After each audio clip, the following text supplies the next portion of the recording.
The shackles on my wrists were not made for human anatomy. I could tell because they were too wide at the joint and too tight at the knuckle, which meant whoever designed them had studied our skeletal scans but never actually touched one of us. A small detail.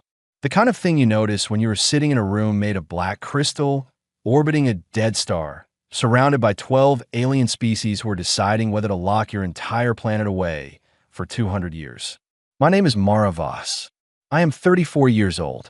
I hold the rank of commander in Earth's Contact and Exploration Division, a department so new that our badge design was still being argued about when I shipped out. I was not supposed to be anyone's representative. I was supposed to be cataloging gravitational anomalies along the contested rim when the Ketharan dreadnought came out of nowhere and swallowed our research vessel whole. They did not fire a single shot. They did not need to. The tractor beam alone was the size of a small city, and our ship, the Halcyon Dawn, was about as threatening as a paper boat caught in a river current. Within 40 minutes of contact, my crew of 11 was separated, processed, and placed in individual holding cells. Within 3 hours, I was the only one brought before what the translator drone called the Galactic Council's permanent chamber of covenant violations. That title alone told me something important. This was not a war room. This was a courtroom. And courts, even alien ones, have rules. The chamber was enormous. It was built in a perfect sphere with tiered platforms arranged around a central dais that floated in open air, suspended by what I assumed was some form of gravity manipulation. I was placed on that dais. The 12 delegations surrounded me on their platforms, each one elevated just enough to make the message clear. You are below us. You are small. You are here to be judged. I looked up at them anyway. The Ketharan were the ones who had captured us. I recognized them from our briefing files. Tall, gray-skinned, with 4 eyes arranged in a horizontal line across a broad, flat face. They moved with a kind of slow precision that suggested they had never in their lives felt the need to hurry. Their delegate sat directly across from me, at the highest platform, draped in ceremonial fabric that shimmered between purple and black, depending on the angle of the light. To my left were the Vreth combined. I had not seen them in person before. The briefing files described them as bipedal, but the files were wrong, or at least incomplete. The delegate had 4 arms, a narrow torso, and a face that was almost avian, with a sharp ridge of bone running from the brow down to where a nose would have been on a human. His name, I would later learn, was Zeldovath. He was watching me the way a chess player watches an opponent who has just made an unexpected opening move. To my right were the Solith Meridian. Their delegate was not solid. It moved through a contained field, a column of liquid silver that shifted and pulsed with every change in the room's emotional temperature. When the Ketharan elder spoke and the room leaned forward, the silver rippled. I filed that away.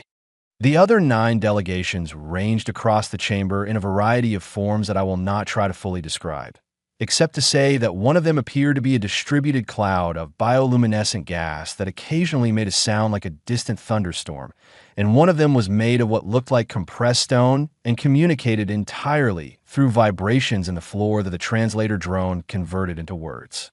The translator drone itself was a small gray sphere that hovered near my left ear and spoke in a calm, measured voice that sounded uncomfortably like a disappointed grandmother. It translated everything in real time, including the conversations the delegations were having with each other, which they did not seem to realize it was doing for my benefit.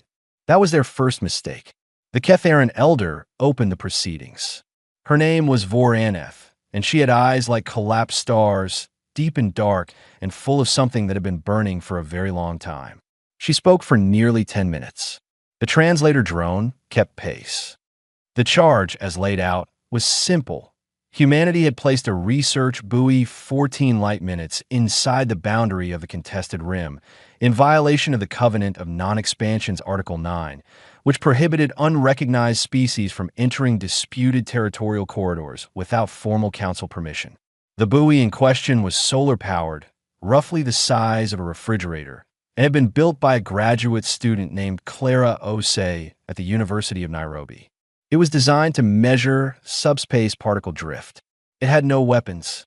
It had no propulsion. It was in every meaningful sense a very expensive data recorder that happened to be in the wrong place. But to the council, it was an act of expansion, a declaration of intent, a small thing that carried a very large meaning. Voraneth concluded her opening by stating that the standard penalty for a first violation of this kind, by a species at humanity's developmental level, was full quarantine. Earth would be sealed behind a council-enforced blockade for 200 years.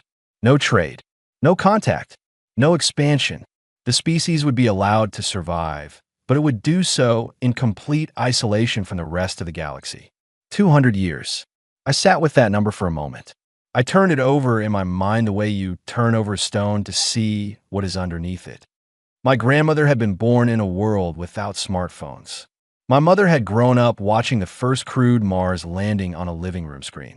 200 years from now, humanity could be anything, or locked away from everything out here. It could be nothing much at all. The translator drone finished its work and went quiet.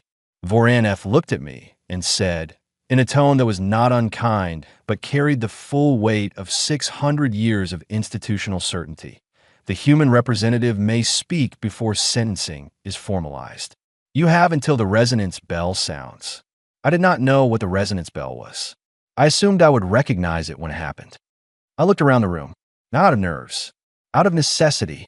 I had been listening to every side conversation the translator drone had been quietly feeding me while Voraneth spoke. I had been watching the body language of 12 alien species as they processed the same information I was processing. And I had noticed something that Voraneth, for all her ancient authority, did not seem concerned about hiding, because she probably assumed I was too frightened to notice it. Zeldovith of the Vreth Combine and the Silver Column of the Solith Meridian had not looked at me once during the entire opening address. They had been looking at each other, and the look between them was not the look of allies. It was not even the look of neutral parties. It was the look of two people in the same room who are each carrying a weapon and pretending not to know that the other one is doing the same thing. There was a war happening out there, not a distant rumor of one. A real, grinding, catastrophic war, and it had been going on for 11 years. I knew this because our briefing files, the ones I had memorized during the 14 weeks of travel to the Rim, contained exactly 3 paragraphs about it, buried in the back section under a heading that read Regional Instabilities of Note. 3 paragraphs about a conflict that had consumed 3 star systems and produced casualty figures that, when I had first read them, I had assumed were typographical errors. They were not typographical errors. And the Galactic Council, the great institution of interstellar law and order sitting in judgment of a tiny research buoy, was not neutral in that war. It was pretending to be neutral. It was performing neutrality the way a person performs calm when they are anything but.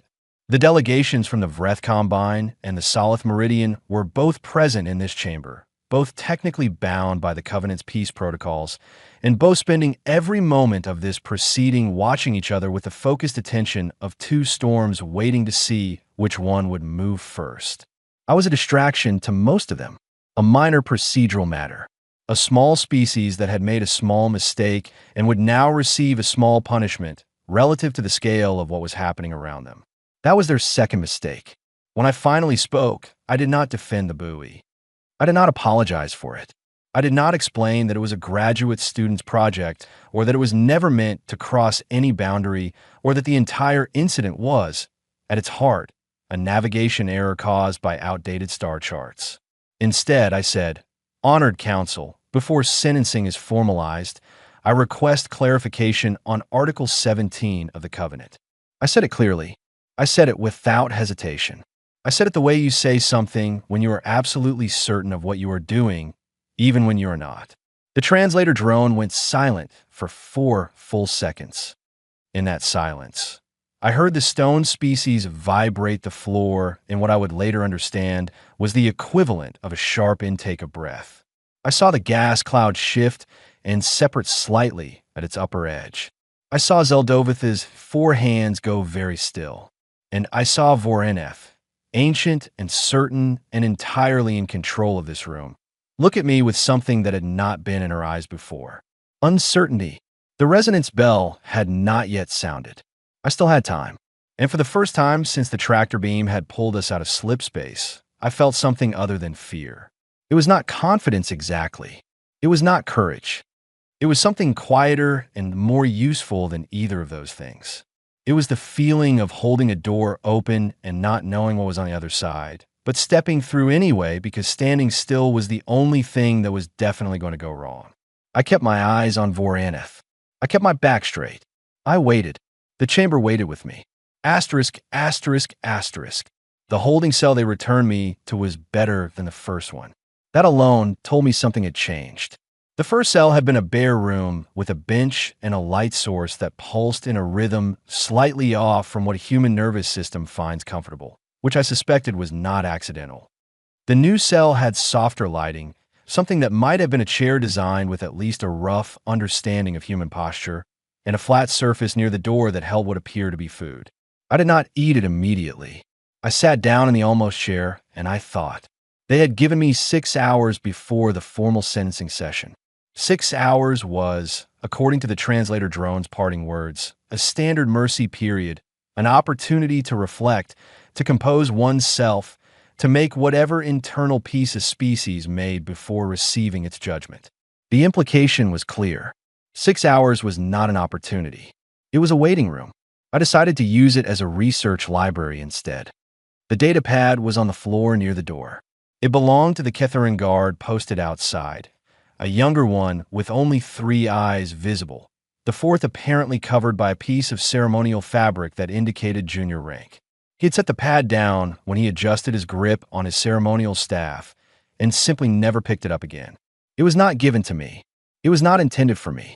It had just landed within reach, and no one had thought to remove it, because why would a prisoner know how to use a Ketharin interface?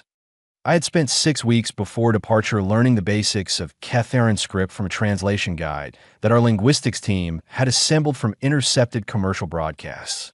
My reading speed was roughly that of a slow child learning their first alphabet.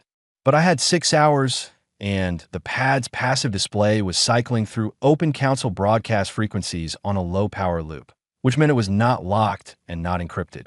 I read everything I could reach.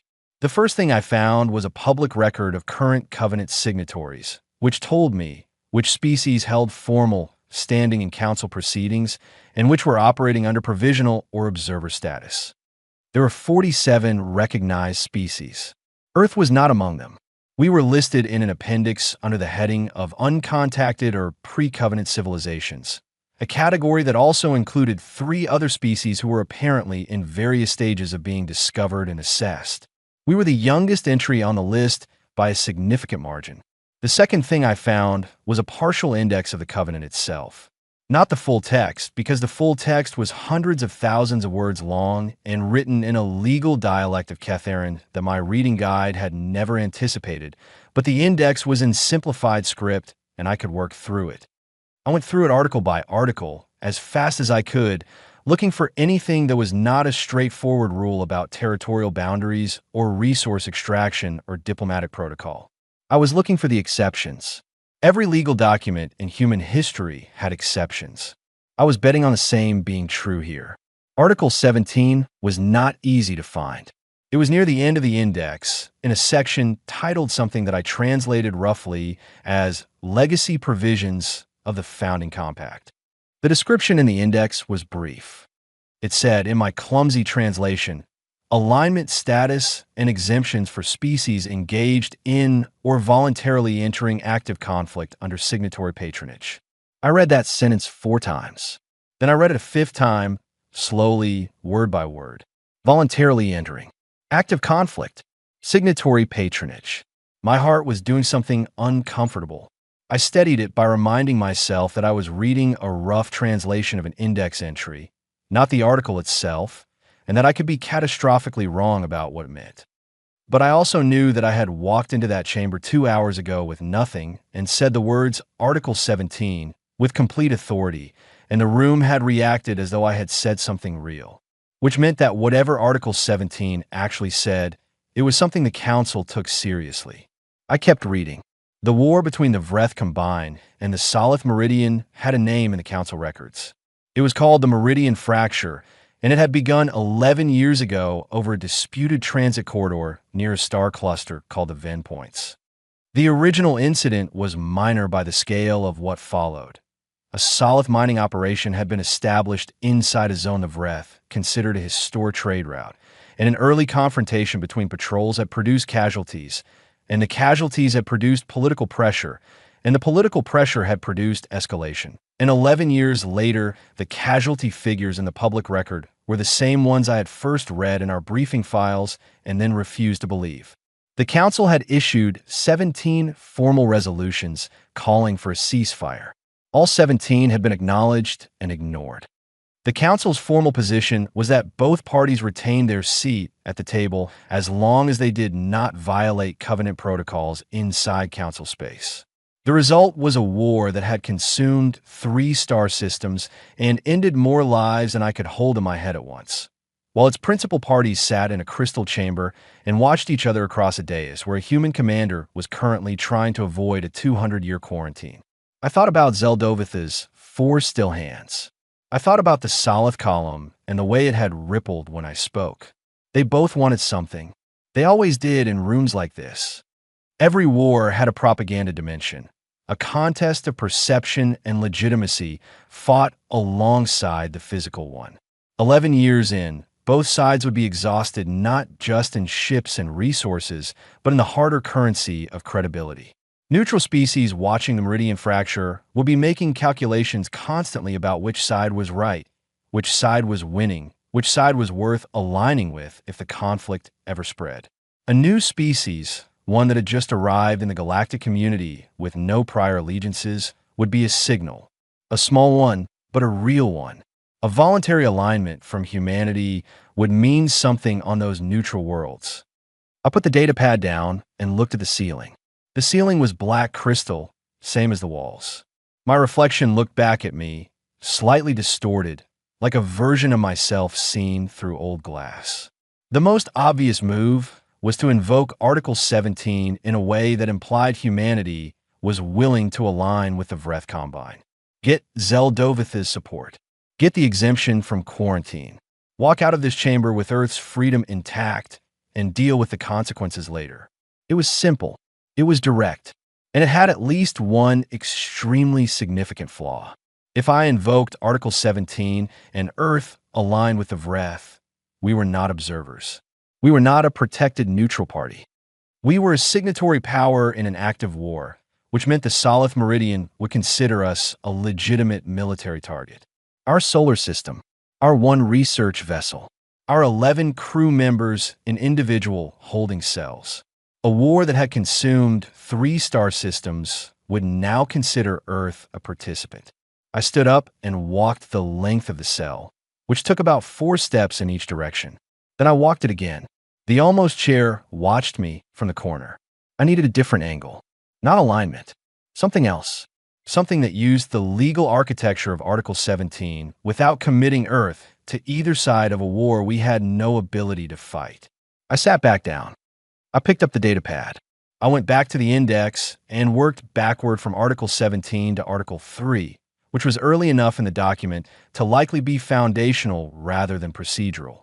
Article 3's index entry read, Conditions for Sovereign Recognition and Covenant Signatory Status. Sovereign recognition. I thought about that phrase for a very long time. Sovereign recognition meant the Council formally acknowledged a species as a self-governing power with standing to participate in Covenant proceedings. It was the baseline that all 47 recognized species had gone through at some point. Some had gone through it at the founding 600 years ago. Others have been added over time, as they were discovered or as they developed enough to be considered ready.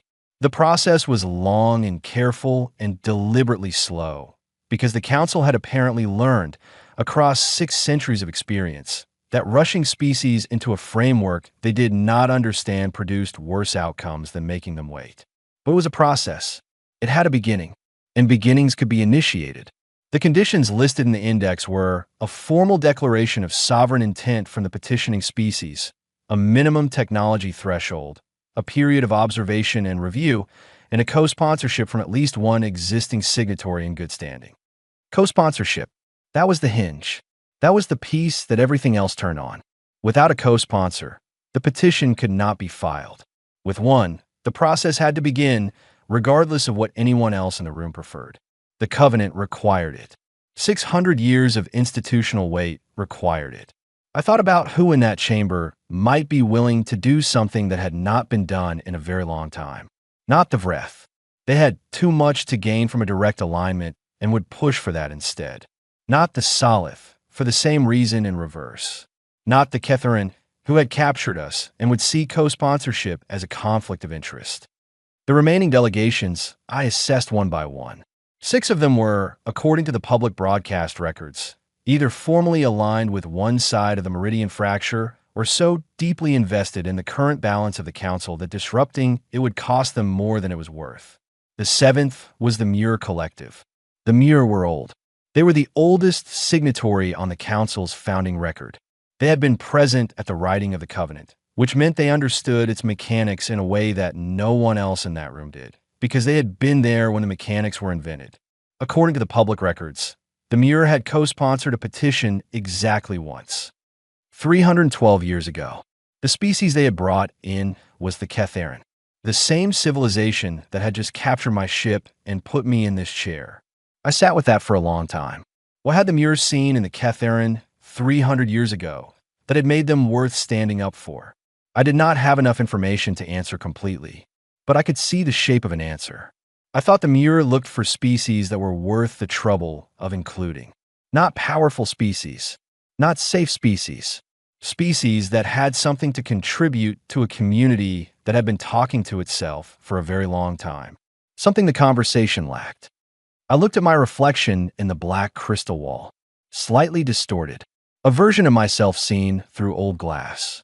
What did Earth have that 47 other species did not? We were new, genuinely, completely, embarrassingly new. We had been in space for 3 generations. We had made contact with alien intelligence 4 times, including this one. We had no alliances, no treaty obligations, no established positions on any of the questions this council spent its time arguing about. We were the only species in that chamber who had arrived without a prior commitment to anything except the general idea of finding out what was out there.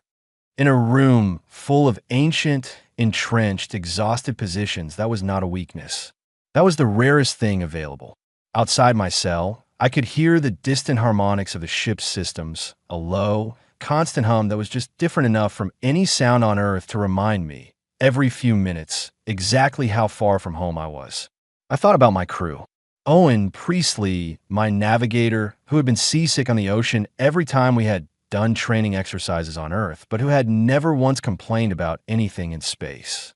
Nina Harlow, my systems engineer, who kept a photograph of her 2 daughters folded in the front pocket of her uniform and touched it every time she sat down at her console. Finn Adler, the youngest of us, 26 years old, and so excited to be on an actual contact mission that he had barely slept during the entire transit to the rim. They were in cells somewhere on this ship, waiting. They did not know what was happening in this chamber. They did not know that their commander had stood up in front of 12 alien species and invoked an article of interstellar law she had only seen the title of. They were trusting me, not because I had told them to, just because I was here and they were here, and that was the shape of the situation. I made a decision. It was not the cautious decision.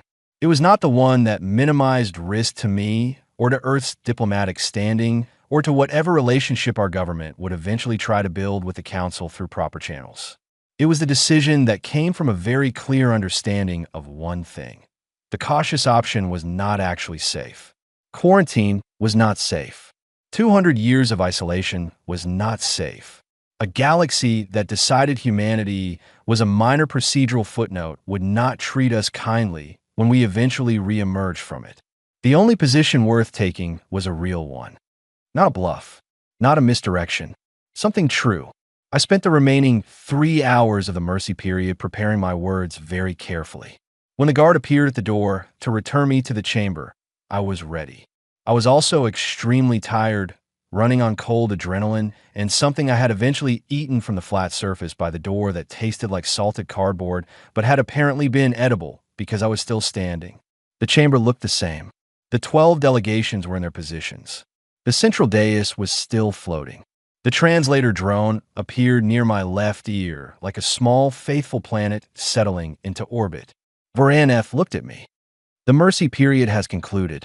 Commander Voss, you raise a matter of clarification before we recessed. The council has reviewed your request. You may proceed. I walked to the center of the dais. I did not stand where they had placed me the first time. I chose my own spot, 2 steps forward, just a little closer to the center of the room. Another small thing. The kind of small thing that means nothing on its own and everything in combination. Thank you, I said. Then I began. I had thought about the words for 3 hours. I spoke them for 20 minutes. I spoke about Article 17, not as a bluff and not as a demand, but as a genuine question about the architecture of the covenant itself. I asked the council to explain, on the record, what the pathway looked like for a species that wished to engage with the galactic community not as a subject of regulation, but as a participant in it. I asked what the legal mechanism was for a civilization that had arrived in this chamber, not as a violator, but as a newcomer, one that had crossed a line it did not know existed, in a community whose rules it had never been given the chance to learn. And then I said something that I'd spent most of those 3 hours deciding whether to say. I said, Earth is not asking to be excused from your laws. We are asking to be included in them. The chamber went very quiet. Zeldovith leaned forward. The solid column tightened into a narrower, denser shape. The gas cloud became very still. Even the stone species stopped vibrating the floor. Voraneth's star-dark eyes did not move from my face. What you're describing, she said, carefully, is not a request for exemption. It is a petition for standing. Yes, I said, it is. That process, she said, requires a co-sponsor among existing signatories. It requires a formal declaration of sovereign intent. And it requires a review period that, under standard protocol, takes no less than 40 years. I understand, I said. I would like to begin the process today. The silence that followed was not the silence of a room that had nothing to say. It was the silence of a room that had too many things to say and could not choose between them. 12 species, representing civilizations that collectively spanned thousands of years of shared history, were sitting with a very simple fact that none of them had apparently prepared for. The human had not asked to be let off. She had asked to be let in. The gas cloud split.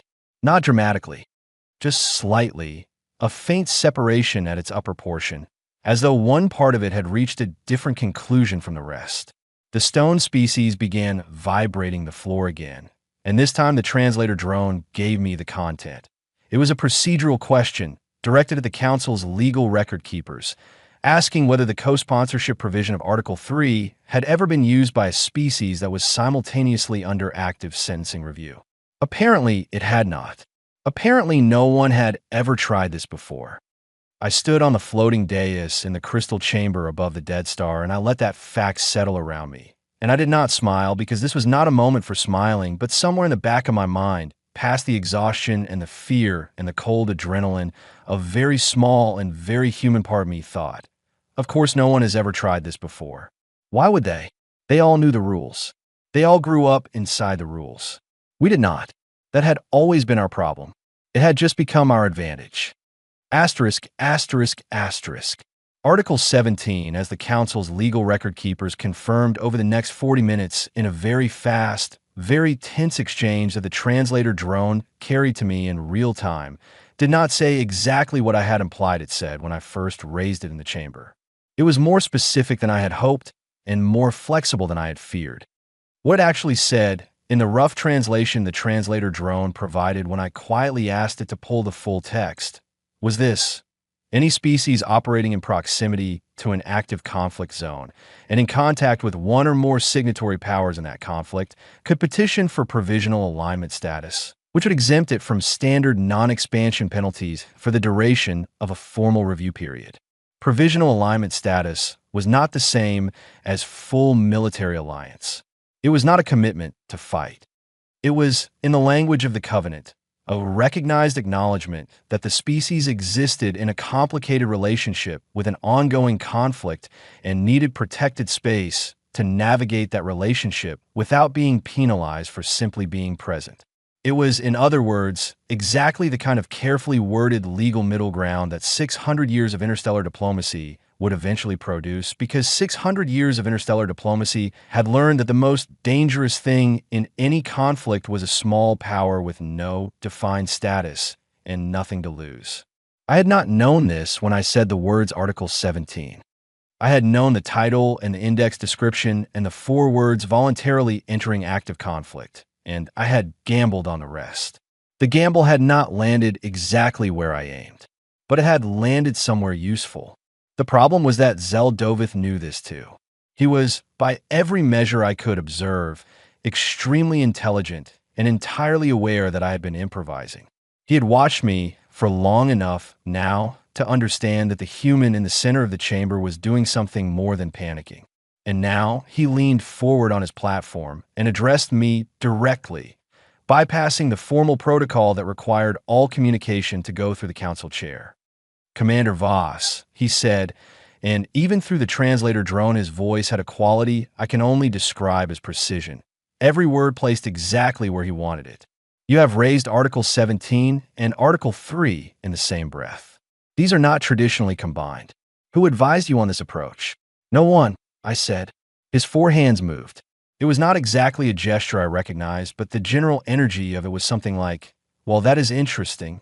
I had a single heartbeat in which to decide whether to push the moment or let it develop. I let it develop. Pushing was what frightened people did, and I could not afford to look frightened right now, even though I absolutely was. Zeldovith used that pause to study me. His avian face was not built for the kind of readable emotional signaling human faces do, but I had been watching him long enough to read the smaller signals. The way his 4 hands repositioned, the slight forward tilt of his narrow torso. He was assessing me the way a navigator assesses a new star, calculating distance and magnitude and deciding whether it was worth the resources to chart properly. I met his gaze.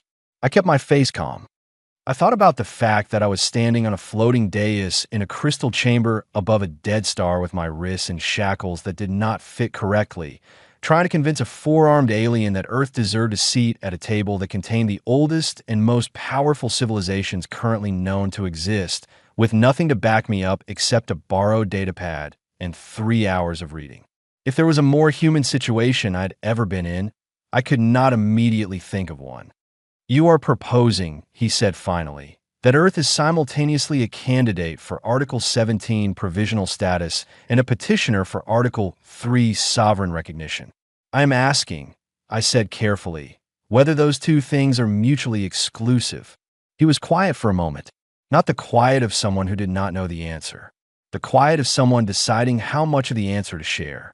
Then he looked at the Solith column, not at me, and something passed between them that was not quite communication and not quite hostility. The translator drone gave me nothing. Whatever it was, it lived below the level of spoken language, in a long and complicated history between 2 civilizations that had been watching each other for 11 years of war. When he looked back at me, something had shifted in his expression. "I will address the council," he said. And then he stood up. What happened next is still described in council records as the most disorganized formal session in 400 years of its operation. Zeldovith spoke for 9 minutes. He was methodical about it, working through the legal clauses the way a skilled navigator moves through difficult terrain, unhurried, precise, entirely certain of the destination. He argued that Earth's dual petition, while unprecedented, was not explicitly prohibited by the Covenant's foundational text, and that the Council's failure to rule on it immediately, rather than deferring to the standard 40-year review, would itself constitute a Covenant violation, specifically of Article 6, which required the Council to provide timely guidance to any species that had engaged in good faith with the legal process. Good faith. He used those words specifically and deliberately.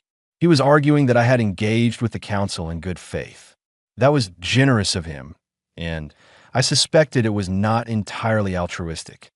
A human commander who had engaged in good faith was a human commander the Vreth combined could position, in the public record, as having approached them with something like a request. But the argument was also true on its own terms, and true arguments are useful regardless of the motives behind them. I watched Zeldovith as he worked through it.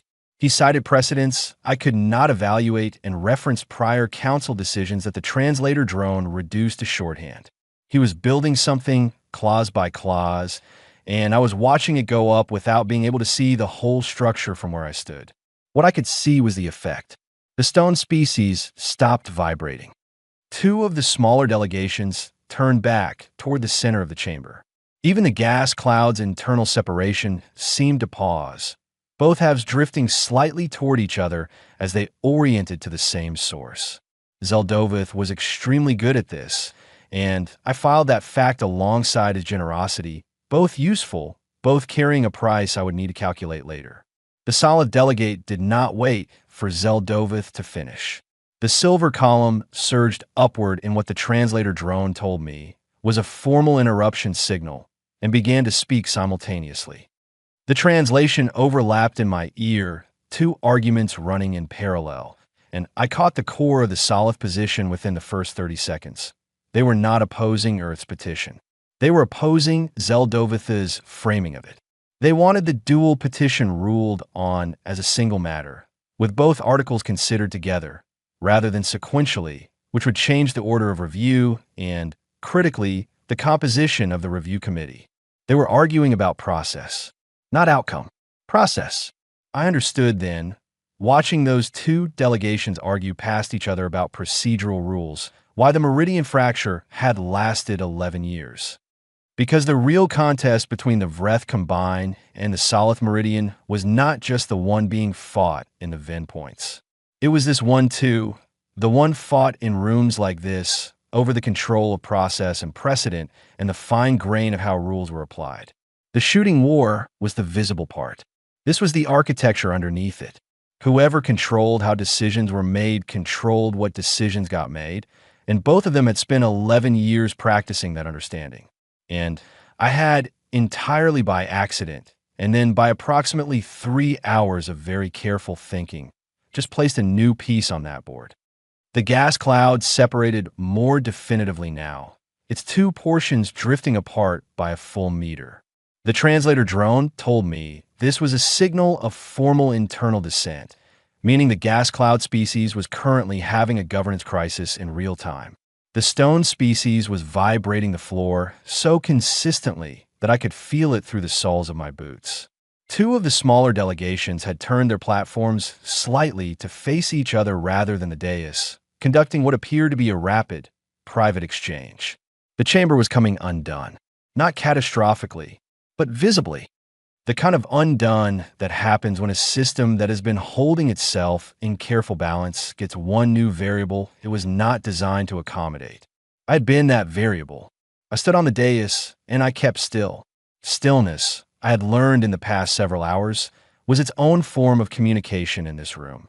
The delegations that moved and shifted and spun their platforms were the ones reacting. I had no platform to spin. I had only where I stood and how I held myself. And I held myself like someone who knew exactly what she was doing, which was the most useful fiction I had ever maintained. Voraneth had said nothing through all of this. She sat at the highest platform, and she watched the chamber come apart around my petition the way an old river watches a new channel form.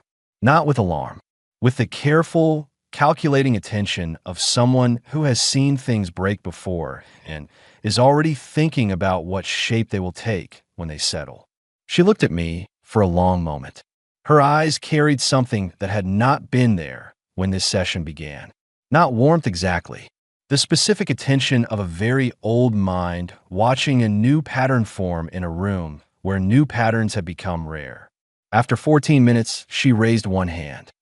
The chamber went quiet in stages, the loudest voices stopping first and the softer ones trailing off, like a fire going out from the outside in. "We will recess," she said. "The dual petition will be evaluated under a joint committee drawn from 5 neutral delegations. The committee will provide an initial ruling within 48 of the human time unit hours, given the complexity of the request and the necessity of accurate translation of the relevant articles." She paused. The Ketharan delegation requests that Commander Voss be returned to secured accommodations for the duration of the recess.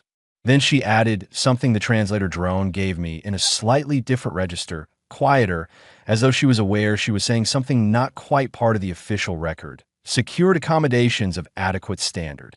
Adequate standard. Not bare. Not punishing. Somewhere between a cell and a guest room. Calibrated to send a message that was not quite an apology and not quite a welcome, but occupied the space between them. I was escorted off the dais by 2 Ketharan attendants who were not the same ones who had brought me in. These 2 walked beside me rather than behind me. Another small thing. The cumulative weight of small things was becoming significant. As we reached the edge of the chamber, I heard Zeldovith speak again, back to his own delegation now, quietly, and the translator drone caught the edge of it before we passed beyond range. He said, "This is not over." He did not sound unhappy about that. I stepped through the door and into the corridor, and I thought about what I had just done and what it was going to cost, and whether I had made the right move or the most complicated mistake in the history of human exploration. I did not know. I would not know for a very long time. But the resonance bell had not sounded, and the door to somewhere new had opened just a crack, and that was more than I had walked in with. The corridor was long and lit in the cool blue-gray tones the Ketharan preferred, a light that was functional without being warm.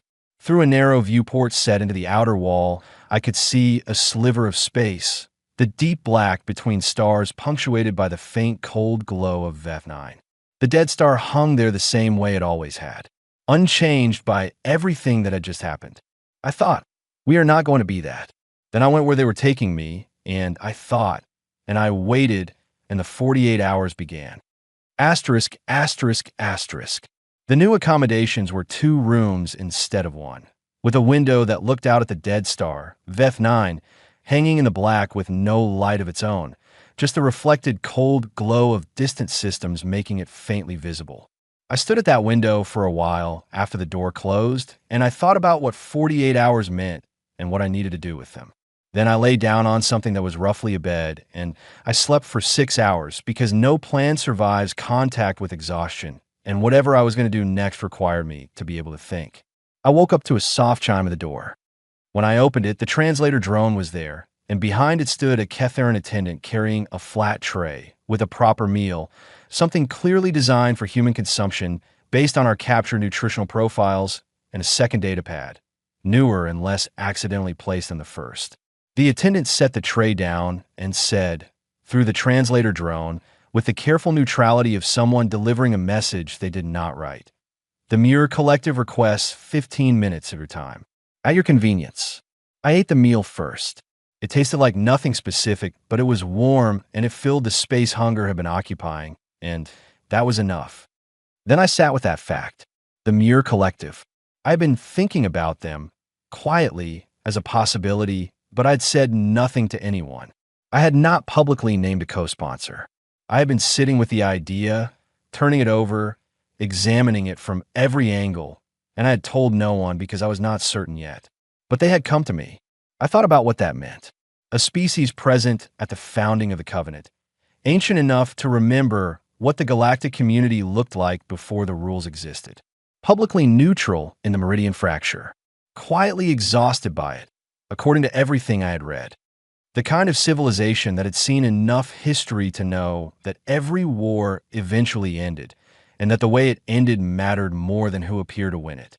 According to the records I had access to, the Muir had co-sponsored a new petition only once in their history.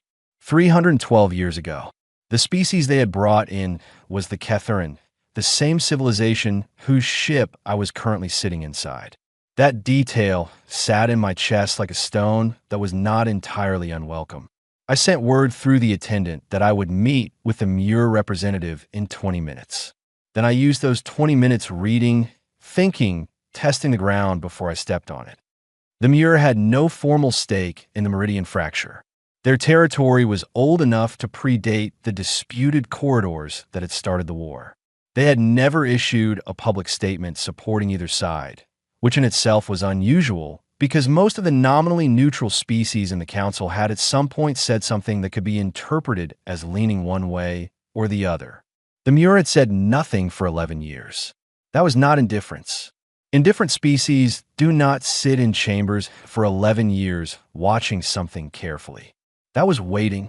The Muir representative entered the room slowly when the chimes sounded. It was larger than I expected, dense and layered, moving the way deep water moves when something very large and very unhurried passes through it. Its face, if it was a face, was a broad, pale surface with features so subtle they were almost suggestions. It found a position near the wall and settled, a slow compression of its form that changed its presence in the room without exactly making it smaller. It said, "You are afraid." "Yes," I said. "Good," it said. "It means you understand the size of what you are doing." I sat down. The Muir Collective requested this meeting. "What would you like to say to me?" It was quiet for a moment, the kind of quiet that means not thinking but deciding how to begin. The Muir Collective, it said, has not co-sponsored a new petition in 312 years. The last time we did, the species we sponsored was the Ketharin. We did it because they were young and because they were full of fire and because we believed that including them in the process was better than allowing their fire to develop outside of it, away from any structure that could give it direction. Did it work? I asked. It did, it said, for a long time. And then the Ketharin built this chamber and wrote the rules for it. And eventually they became the institution we had hoped they would grow into rather than the threat we had feared they would become. A pause. We are proud of them, and we find them deeply frustrating. These things are not contradictory. I thought, I know that feeling very well. We have been watching the meridian fracture for 11 years, the Muir said, and we have been watching this chamber try to manage it for 11 years, and we have reached a conclusion. The chamber is not adequate to the task, not because it lacks authority, because everyone in it has already taken a position. Even the delegations that call themselves neutral have chosen neutrality as their position. They are committed to it. It is for them a fixed point, and a room full of fixed points cannot move. Its pale surface shifted slightly, a minor change I could not interpret. Until you spoke in that chamber yesterday, there was no one in this room who was genuinely without prior commitment. No one whose position was not already known and accounted for by every other delegation. And then a human commander stood on the central dais and said something that no one in this room had said in 300 years. What did I say? I asked. I wanted to hear how they understood it. You asked to be included, it said. Not protected, not categorized, not given a penalty and a timeline and sent home with the understanding that you will behave differently in the future. You said you wanted to be part of this, with full understanding that this is a difficult and dangerous and imperfect thing to be part of. In 312 years, no new species has said that. They have all asked for something else. Safety, status, resources, certainty. We were also asking for those things, I said honestly. We needed them. That was also true. Of course it was, it said, but you did not say them first. Order matters. The first thing you say in a room like this is the truest thing. I sat with that for a moment. Most species, it continued, when they first encounter this room, ask how to survive it. That is a reasonable question. It is the practical question. And we have watched 47 species arrive at various points across 6 centuries, and every one of them, in their first encounter with this institution, asked some version of that question. How do we avoid the penalty? How do we secure the exception? How do we get out of this intact? It settled deeper into its position near the wall. You asked how to belong to it. That is a different question entirely. It has a different answer. And it is the question we have been waiting for someone to ask for a very long time. We sat in quiet for a moment. Not uncomfortable quiet. The quiet of two minds that have just understood each other and are deciding what to do with that understanding. If you co-sponsor our petition, I said, you are committing to something real. The political cost with the Vreth and the Salith. The statement it makes to the rest of the council about where you stand. Yes, it said simply. What do you need from me in the chamber? When Voraneth asks whether Earth has secured a co-sponsor, you will say yes. You will say the Muir Collective has agreed to co-sponsor the petition for sovereign recognition under Article 3. You will say it clearly as a plain fact. And when Voraneth asks the formal ratification question, the one that opens the permanent record of the petition, you will answer it honestly. Honestly how? I said, not as a diplomat constructing a position, as a human being saying a true thing. It left the way it had come, slowly and without apparent hurry, and the door closed behind it with a sound like stones settling back into the earth it had always been part of. I stood in the middle of the room for a long time and did not move. There is a specific quality to the silence that follows a very large decision. It is not peaceful. It is not the silence of resolution or rest. It is the silence of standing at the edge of something you have fully committed to and looking down for the first time at the real distance below you. I had said yes. I was going to say yes again, tomorrow, in front of the entire council, in a way that would be entered into the permanent archive of the Covenant and would outlast every person currently on this ship. I thought about the Muir's words. The first thing you say in a room like this is the truest thing. I had said we wanted to be included.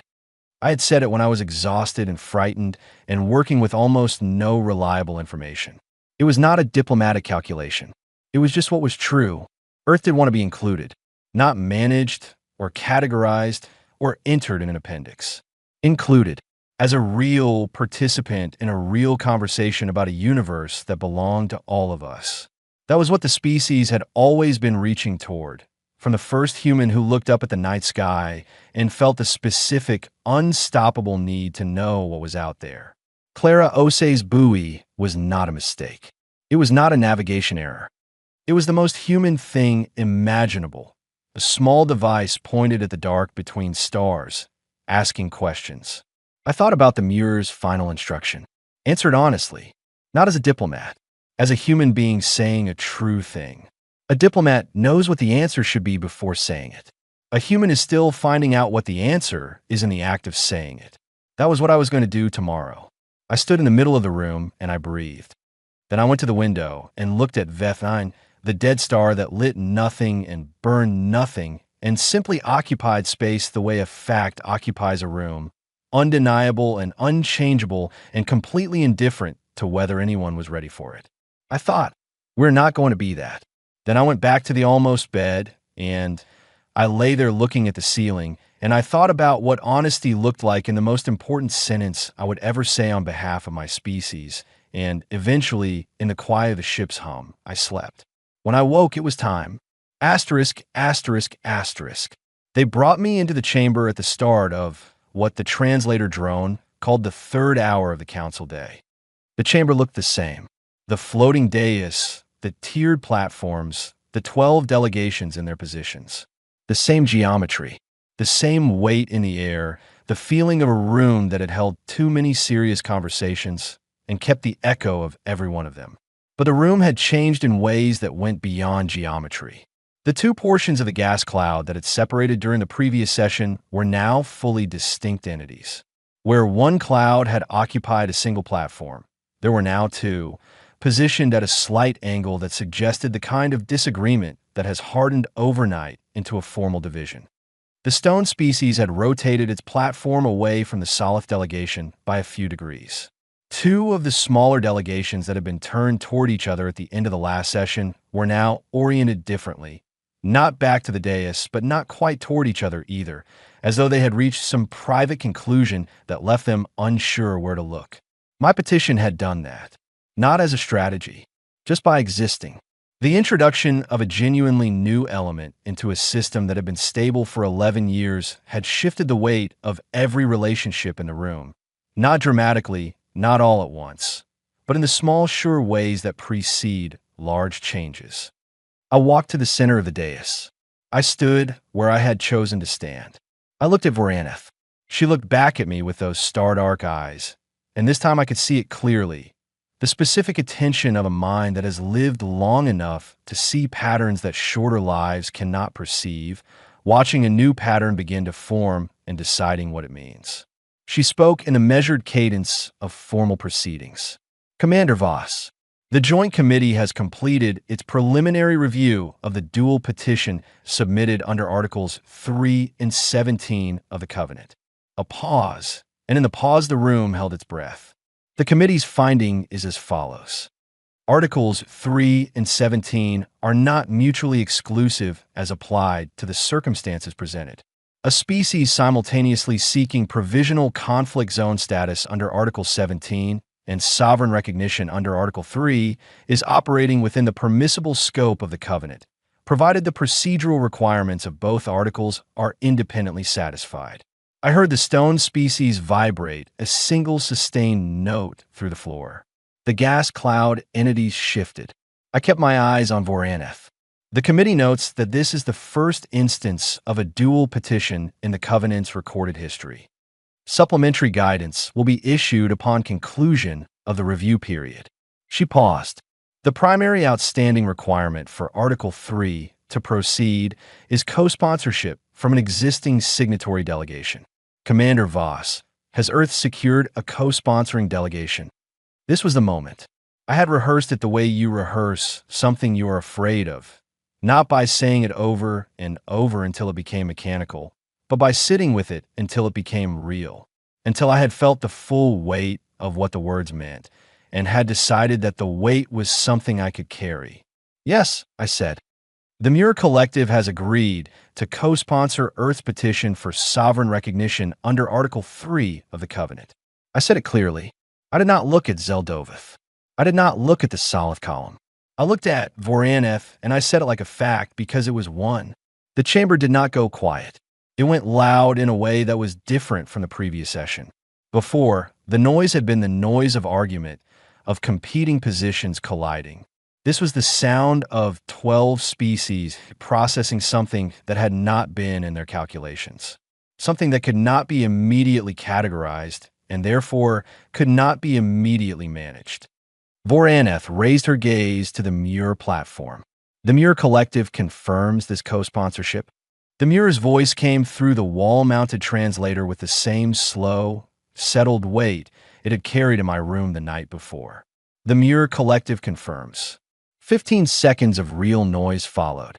The raw sound of a system that has been in equilibrium for a very long time suddenly encountering a new gravitational force.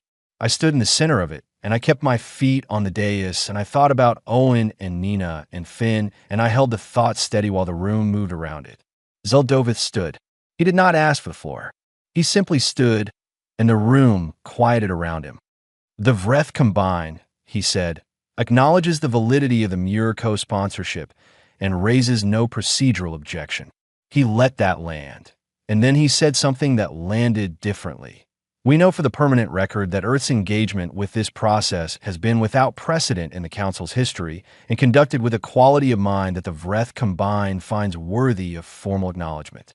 Whatever standing Earth achieves through this petition, the Vreth combine will engage with it fully and in good faith. He sat down. I absorbed that. I did not let it show on my face. The Solith column gathered itself. The Solith Meridian does not oppose the petition. We place on record our reservation of position regarding the Article 17 implications until the conflict zone status review is formally completed. Not opposition. Reservation. They were holding their ground without blocking the door.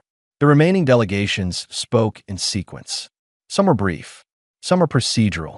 The two newly separate gas cloud entities gave their positions in sequence, and their positions were identical, which I found briefly remarkable.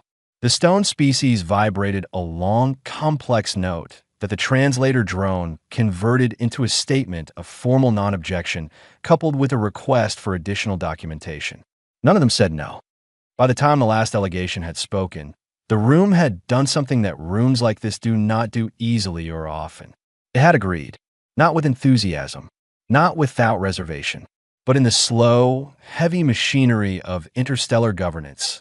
Agreement was what moved things. Voraneth waited until every platform had fallen quiet. Then she looked at me, and this time the thing in her eyes was fully visible. The look of someone who has spent an extremely long time in a room where nothing new happens, watching something new happen, and finding it both exhausting and necessary, and not at all what she expected, but possibly what the room needed. "Commander Mara Voss of Earth," she said. "The Galactic Council is prepared to initiate formal proceedings under Articles 3 and 17 of the Covenant of Non-Expansion.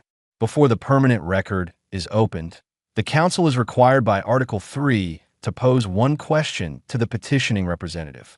Your response will be entered into the Covenant archive and will stand as Earth's founding declaration." The chamber was perfectly still. I could hear the hum of the ship. I could feel the dais floating under my feet. I could see, at the very edge of my peripheral vision, a faint smear of light through a seam in the crystal wall, the edge of a distant star cluster or nebula, or something I did not yet have a name for. "Is Earth prepared," Voraneth said, "to accept the rights and responsibilities of sovereign standing in the Galactic Council, with full understanding that this standing carries obligations to the Covenant, to its member species, and to the processes by which disputes among them are resolved?" I thought about the Muir's instruction. Honestly, not as a diplomat, as a human being saying a true thing. I thought about everything the question contained. The obligations that would fall on a government that had not yet been told it was being given them. The 40-year review period. The Meridian fracture and its 11 years of grinding consequences. The 47 species in this room, and however many more existed beyond it, each with their own history and their own understanding of what the galaxy was for. I thought about what it meant to say yes to all of that on behalf of a species that had not been asked, and I thought about what it meant to say no. 200 years behind a line we had not drawn, in a conversation that had been happening without us, about a universe we already lived in, whether anyone had formally acknowledged it or not.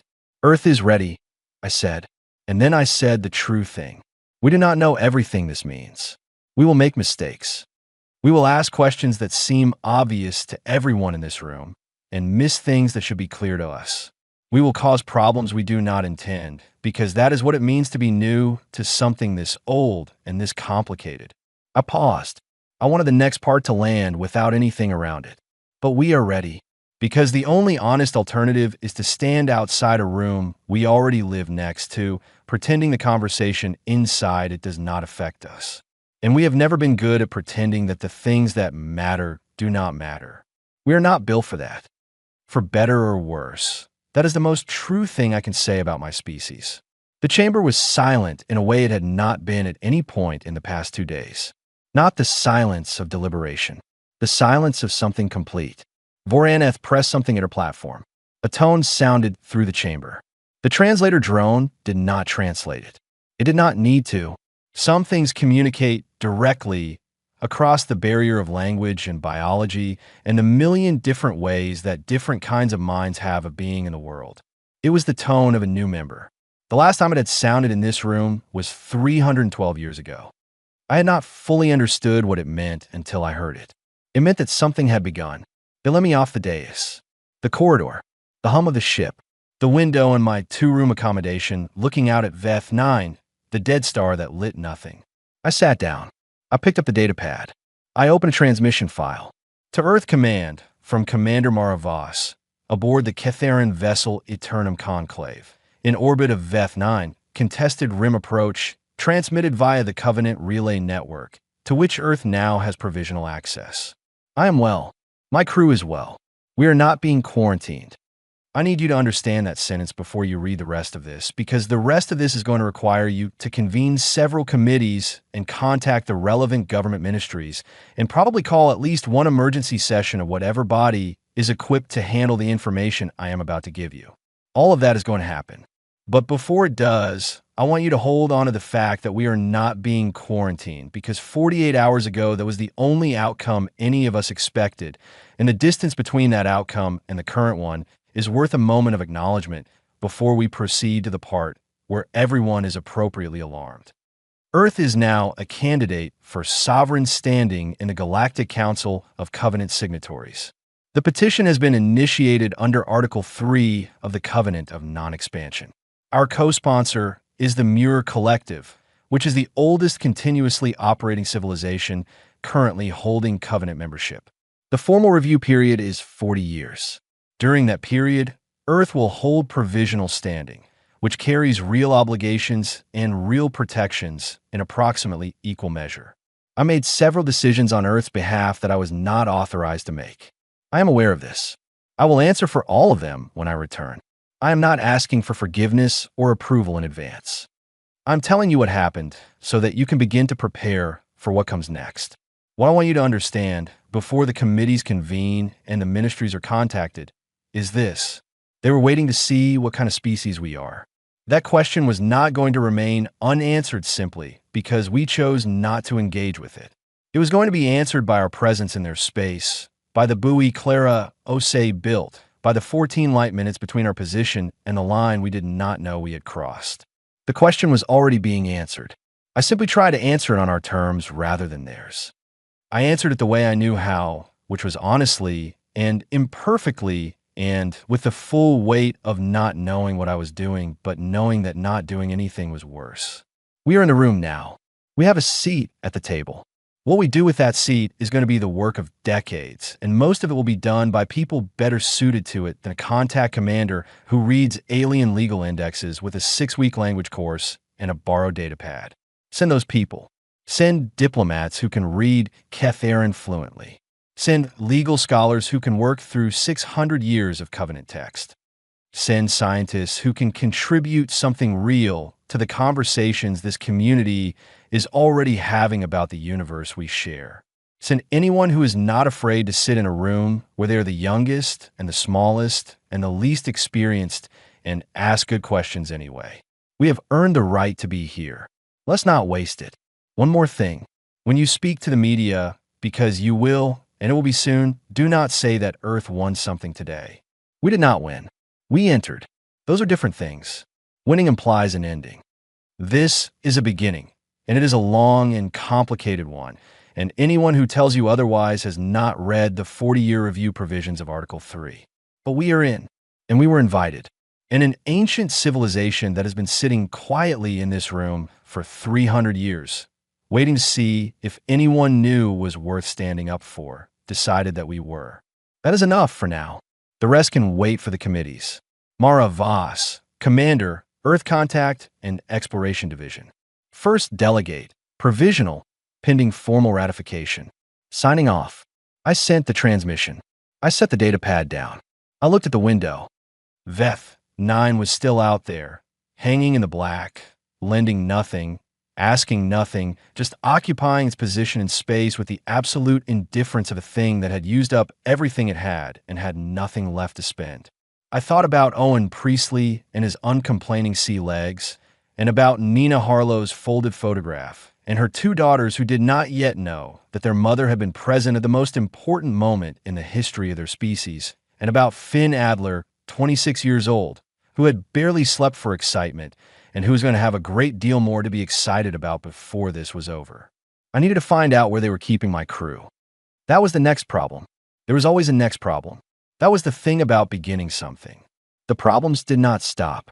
They changed shape and they multiplied, and sometimes they resolved into something you had not expected, but they did not stop. We were in the room now. We were on the record. We had said a true thing in front of the oldest authority in the known galaxy, and the oldest authority had said, "We hear you." Whatever came next, we had earned the right to face it. The Dead Star gave nothing back. It never would. We were going to be something else entirely.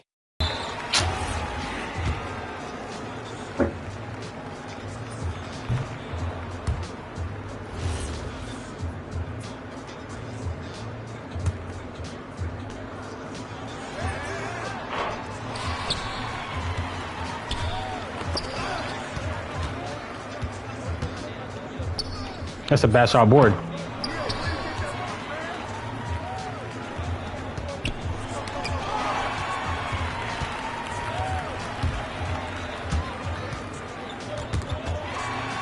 Yeah, bro, this is bad.